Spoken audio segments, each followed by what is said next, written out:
Los 9 consejeros del gobierno de Javier Lambán han tomado posesión de su cargo este lunes en un acto que ha durado apenas 15 minutos en la Sala de la Corona del Pinatelli. El consejero de Presidencia, Vicente Guillén, el consejero de Hacienda y Administración Pública, Fernando Jimeno, la consejera de Economía, Industria y Empleo, Marta Gastón, la consejera de Educación, Cultura y Deporte, Maite Pérez, el consejero de Vertebración Territorial, Movilidad y Vivienda, José Luis Soro, la consejera de Ciudadanía y Derechos Sociales, María Victoria Broto, el consejero de Desarrollo Rural y Sostenibilidad, Joaquín Olona, el consejero de Sanidad, Sebastián Celaya, y la consejera de Innovación, Investigación y Universidad, Pilar Alegría, han prometido su cargo. Cada uno tiene sus retos. Y adelanto que las comunidades autónomas es imposible que cumplan los objetivos de déficit tal como se les han planteado hasta ese momento, y como consecuencia de lo cual el Estado debería tener más flexibilidad para o bien crecer en el tiempo esa posibilidad de cumplir los objetivos de déficit, que ya adelanto que la Comunidad Autónoma de Aragón no cumple en estos momentos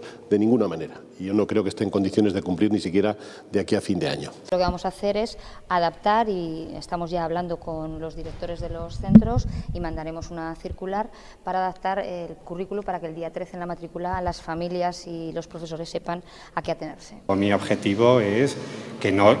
evitar que ninguna parte del sector, sea territorial ni social, pues se considere discriminado, y bueno, pues es una cuestión que tenemos que abordar